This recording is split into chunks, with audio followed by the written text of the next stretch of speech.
வணக்கம். ஒருவர் கை கடிகாரத்தை ரூபாய் 250க்கு வாங்கினார். பின் அதை 300 ரூபாய்க்கு விற்றார் எனில் அவரின் லாப சதவீதம் என்னன்னு கேட்டிருக்காங்க. நமக்கு இதோட ஃபார்முலா என்னன்னா லாபம் பை அடக்க விலை இன்ட்டு 100%. இதான் நமக்கு தேவையான ஃபார்முலா. இப்ப நமக்கு இதை கண்டுபிடிக்கிறதுக்கு முதல்ல லாபம் தேவை.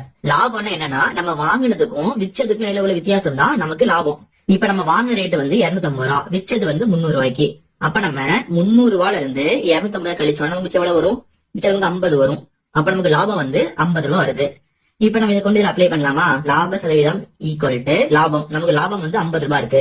50 ரூபாய் பை அடக்க விலைனா நம்ம இந்த பொருளை வாங்கிய விலைதான். அப்ப நம்ம வாங்கினது எவ்வளவுக்கு? 250 ரூபாய்க்கு. அப்ப நம்ம இங்க 250 போட்டுக்கலாம். 250 இன்ட்டு 100%. அவ்வளவுதான். இப்ப எல்லாத்தையும் கட் பண்ணலாம் பாருங்க. மேல ஒரு 0, கீழே ஒரு 0. அடுத்து பாருங்க, ஓர் 5 5, ஐ 5 25. இப்ப நம்ம இதையும் கட் பண்ணலாமா? ஓர் 5 5, 10 நமக்கு 2 முறை வரும், மிச்சம் ஒரு 0.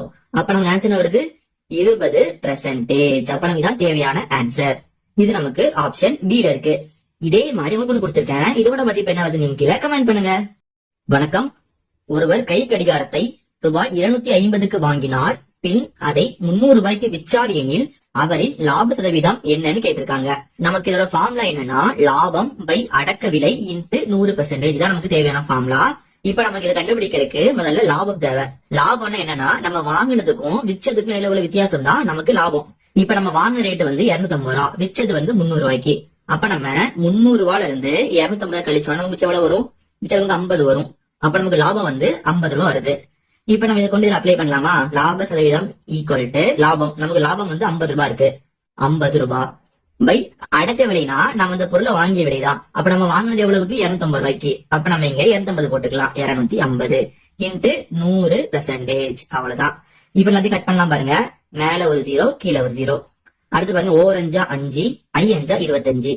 இப்ப நம்ம இதையும் கட் பண்ணலாமா? ஓர் 5 5, 10 நமக்கு 2 முறை வரும், மிச்சம் ஒரு 0. அப்ப நமக்கு ஆன்சர் வருது 20%. அப்ப நமக்கு தான் தேவையான ஆன்சர். இது நமக்கு ஆப்ஷன் பி ல இருக்கு. இதே மாதிரி உங்களுக்கு கொடுத்திருக்கேன். இதோட மதிப்பு என்ன வருது நீங்க கீழே கமெண்ட் பண்ணுங்க.